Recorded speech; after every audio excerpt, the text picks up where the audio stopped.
में फिर आपके सामने केमिस्ट्री का नया टॉपिक है ग्राम एटॉमिक मास।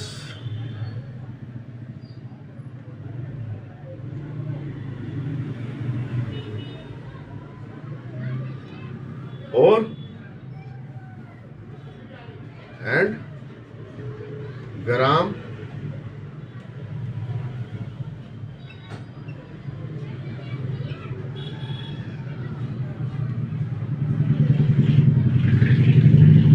मोलिकुलर मास ये क्या है ना। और जो अब ये ग्राम एटॉमिक मास पे आ जाओ, ग्राम एटॉमिक मास है ना, इसके बारे में मैं बता रहा हूँ। ग्राम एटॉमिक मास क्या है कि amount of substance whose mass in gram, है ना, amount of substance mass in gram is equal to gram atomic mass. ठीक है। और आप ये देखिए, जैसे ऑक्सीजन है 116 ग्राम है, तो इसको ग्राम को एटॉमिक मास में ग्राम में अगर कन्वर्ट करना है तो इसकी यूनिट यू होती है, और इसकी यूनिट ग्राम की, इसके मास की होती है जी, है ना, इधर यू। तो इधर अगर 16 ग्राम है तो इसका हो जाएगा 16 यू। ठीक है, इतना ही फर्क पड़ना है, इससे ज्यादा नहीं पड़ना। Gram atomic mass of substance represent the mass of 1 mole of substance, है ना। Gram atomic mass of substance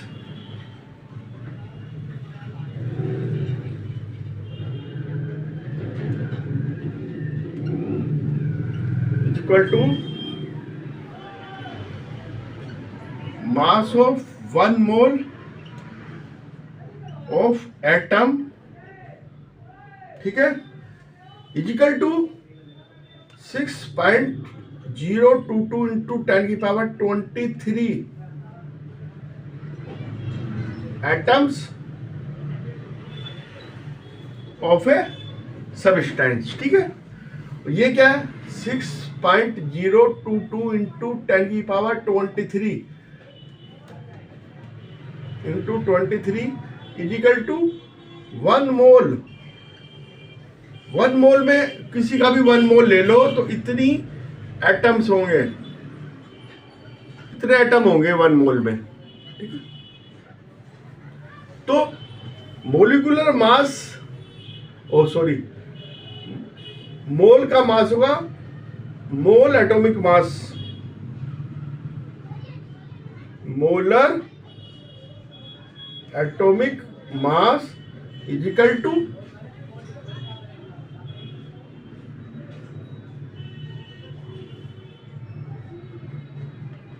mass of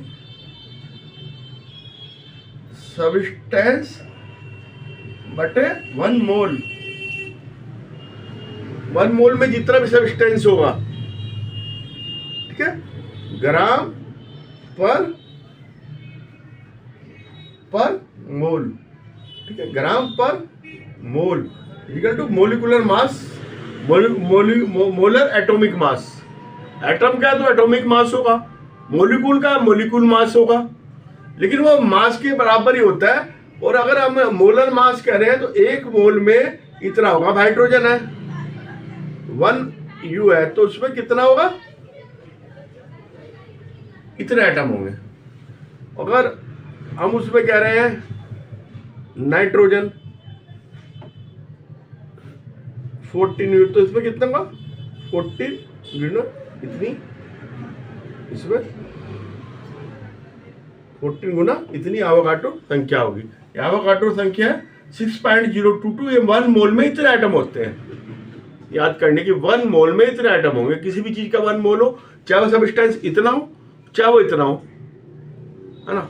हम लोहा देखेंगे, लोहा आयरन बहुत छोटा सा हो जाएगा 1 मोल में। और हम देखेंगे कि कोल या कोयले की राख वो बहुत सारी हो जाएगी 1 मोल।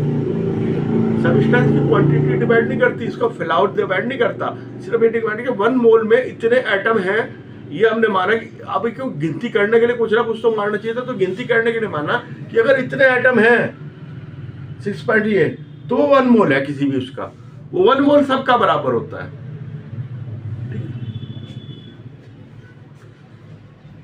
वेट लेना तो यहां से कर लेंगे, 1 मोल को उसमें कर लेंगे।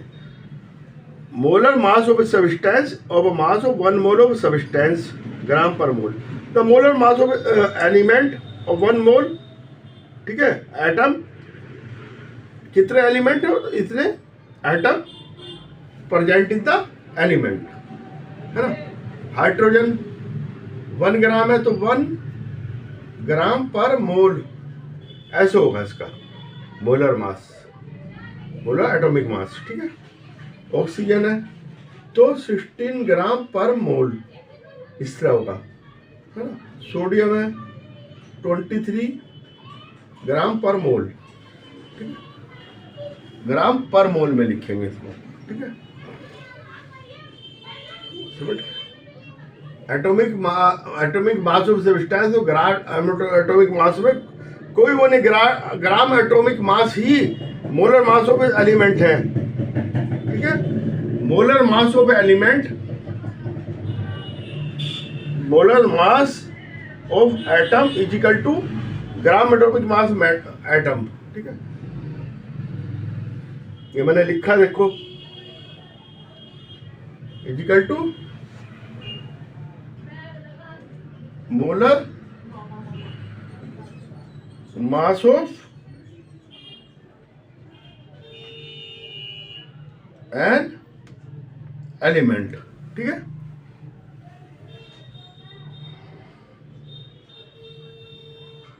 मोलर मास ऑफ एलिमेंट और gram atomic mass of element बराबर होते हैं, ये हमने देखना है, ठीक है। अब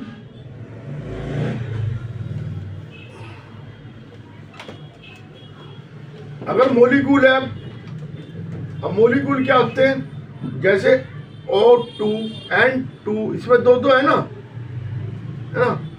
तो ग्राम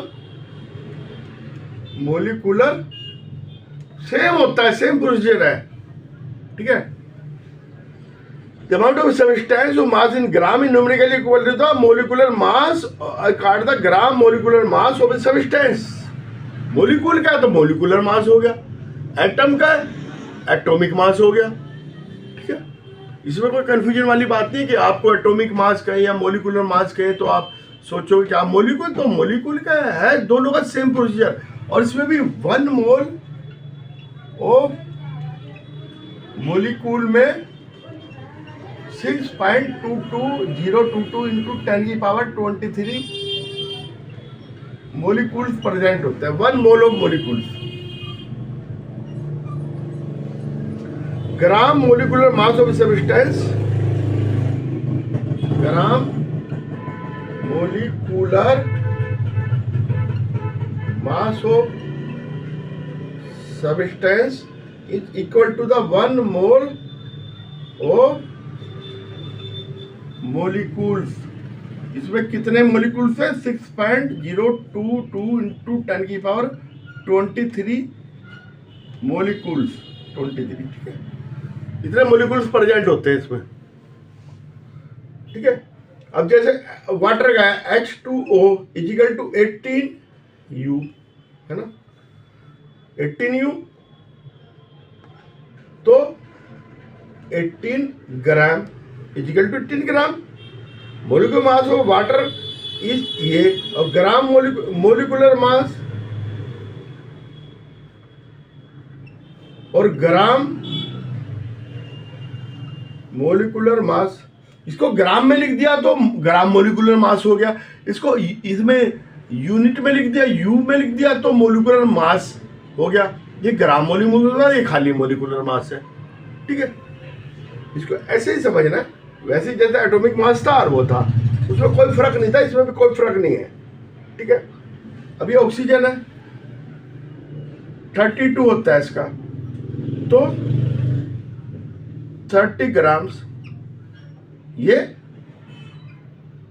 ग्राम मोलिकुलर मास और ये मोलिकुलर मास। अब ये देख रहे 1 मोल के अंदर जो है ये इतने एटम होंगे, ठीक है। The molar mass of substance of 1 mole of is molecules. Molar mass वही होगा कि 1 मोल में कितने मोलिकुल्स है, वो कितने मोलिकुल्स है, ये एवोगाड्रो संख्या। ठीक है, मोलिकुल्स को भी इस पे डिफाइन कर दिया और एटम को भी डिफाइन कर दिया। ठीक है, इतनी संख्या होनी चाहिए एटम के अंदर तो वो 1 मोल होगा। 1 मोल में इतना एटम होने चाहिए, 1 मोल में इतने मोलिकुल होने चाहिए, 1 मोल में मोलिकुल जो होगा उसका इतने मोलिकुल होगी, है ना, इतनी उसकी क्या होगी, संख्या होगी उसकी, है ना, इतना नंबर होगा।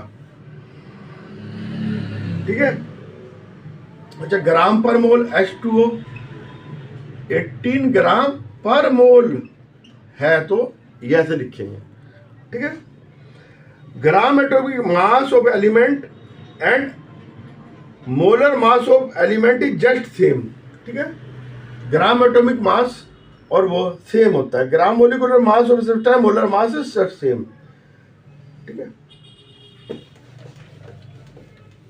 अभी जैसे क्वेश्चन है इसमें आपको समझ में आ जाएगा, मैं बता रहा हूं।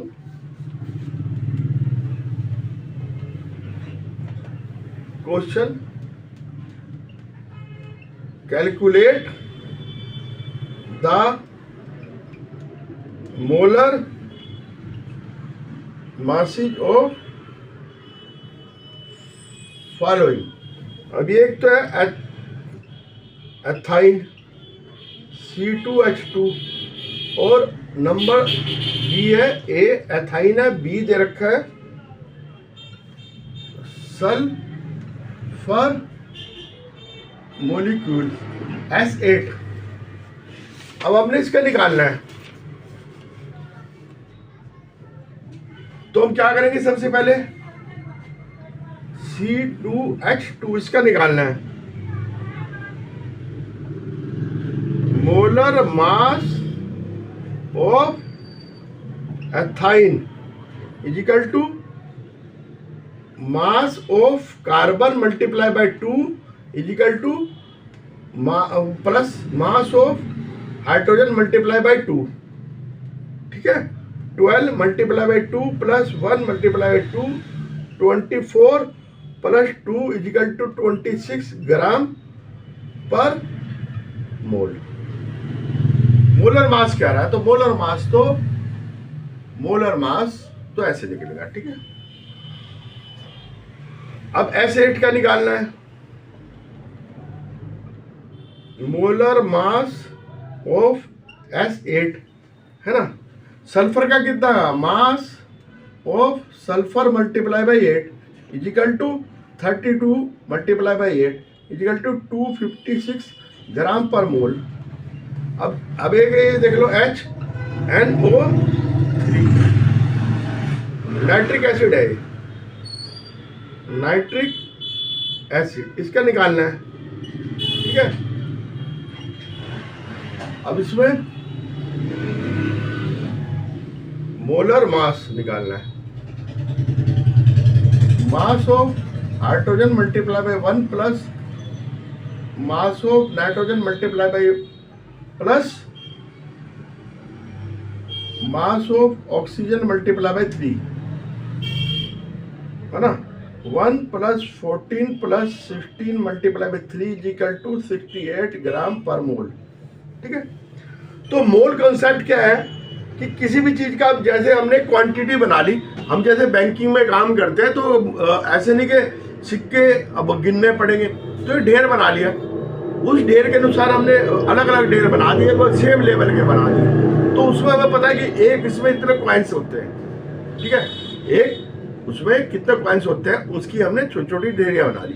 इस तरह से हमने मोल कॉन्सेप्ट में करा कि भाई अब ये मोल का जो है ये अब देखना है, तो मोल का क्या करा हमने, ये संख्या ली इंटू 10 की पावर 23 एटम्स, हमने कहते कि भाई इतने एटम्स प्रेजेंट है। ठीक है, weight of the element equal to the atomic mass of gram is contain इतने एटम। ठीक है, is equal to weight of element equal to atomic mass in gram is equal to ये इतने atom होंगे present. और molecule में इतने molecule present होंगे। ठीक है, मोल कॉन्सेप्ट है। Mole is a link between the mass of atom for molecules and number of atoms. ठीक है, मोलिकुल्स का मास में और ये नंबर ऑफ एटम में रिलेशन है। ठीक है, एक मोल में जितने भी होंगे वो इतने होंगे। ठीक है, इसे आवोगाद्रो संख्या कहते हैं। ठीक है, 6.022 इंटू 10⁻23 एटम प्रेजेंट होंगे एटॉमिक मास में। और अगर है ना, और अगर इतने किसमें मोलिकुल्स हैं तो मोलिकुलर मास होगा इसका। ठीक है, वो हम देख लेते हैं कि कितना मास होगा। अब वो चाहे इतना हो, फिलावट चाहे ज़्यादा हो चाहे फिलावट कम हो सब्सटेंस की, अगर ये 1 मोल है तो इसमें ये बराबर होंगे एटम्स। ठीक है, उस पर नहीं देखेंगे। ठीक है, एक ग्रुप हो तो हम क्या कह सकते हैं, अभी आपकी समझ में आ जाएगा। मैंने अब तक बताया ग्राम एटॉमिक मास और एटॉमिक मास सेम होता है, मोल के उसमें उतनी संख्या होती है अगर मोलर है। ठीक है, ए ग्रुप ऑफ 6.022 इंटू 10⁻23 है ना, 23 पार्टिकल्स है ना, चाहे वो एटम हो चाहे वो मोलिक्यूल हो, और आइदर और आयंस हो। एटम, आइदर, मोलिक्यूल और आयंस, इनमें से कुछ भी हो सकता है। इतने पार्टिकल होना चाहिए, ग्रुप, एक ग्रुप होना चाहिए इतने पार्टिकल्स का। ठीक है, वो भी सब्सटेंस कार्ड, इसे क्या कहेंगे हम, ए मोल ऑफ सब्सटेंस। ठीक है, एक मोल इसको कहेंगे कितना ग्रुप ऑफ पार्टिकल्स होंगे, चाहे वो मोल हो, एटम हो, कुछ हो, तो उसका मोल ऑफ सब्सटेंस कहेंगे। ठीक है, 1 mole of atoms is equal to 6.022 into 10⁻23 atoms. 1 mole of molecules is equal to 6.022 into 10⁻25 molecules. ठीक है, we can have a mole of atom or a mole of molecule of a substance. ठीक है, ठीक है, 1 mole of oxygen, 1 mole of oxygen atom, O atom है, O2 molecule है। ठीक है, 6.022 इंटू 10⁻23 एटम्स होंगे। 1 mole of oxygen molecules O2, ये देखिए O2 है, ये O है, इसमें भी 6.022 इंटू 10⁻23 इसमें मोलिकुल हो गए हैं। ठीक है, तो मोल रिप्रेजेंटेड क्या क्या, particles, atom, molecules of a substance. The number of, जो नंबर है ये जो नंबर है, ये जो नंबर है इसको कहते हैं आवोगाद्रो संख्या। ठीक है, ये हमें डिफाइंड बताती है कि इतने वो प्रेजेंट हैं। ठीक है, आज के लिए इतना ही। ठीक है, इसको एक बार मनन कर लेना, देख लेना, और मेरे चैनल को सब्सक्राइब करना है, लाइक करना है और बने रहना है मेरे साथ। ठीक है, अच्छे से पढ़ना है, अच्छे से बनना है, कभी पढ़ाई में पैनिक नहीं होना। अब कभी आपको लगे ना कि मेरे को पढ़ाई बड़ी मुश्किल लग रही है ना, पढ़ाई बहुत मुश्किल है, तो आप जाके कभी किसी रिक्शा चालक को देख लेना कितनी मेहनत करनी पड़ती है, और फिर शाम को जाके किसी IAS को देख लेना कितने मजे ले रहा है। तो पढ़ाई की वैल्यू होती है हमने क्या करा, कैसे करा। तो बेस हमारा मजबूत है, फंडामेंट मजबूत है, तो आगे आने वाले टाइम में हमें कोई नहीं कुछ कर सकता। फिर हमें ना तो रटने की जरूरत है, ये रटने की चीज़ें नहीं है, ये दिमाग में सेट करने की, मेमोरी बूस्ट करने की चीज़ है। मेमोरी में हमने इसे कर दिया, फीड कर दिया, फिर बूस्ट होते गए, तो हम धीरे धीरे करके प्रोग्रेस करते रहेंगे। ओके।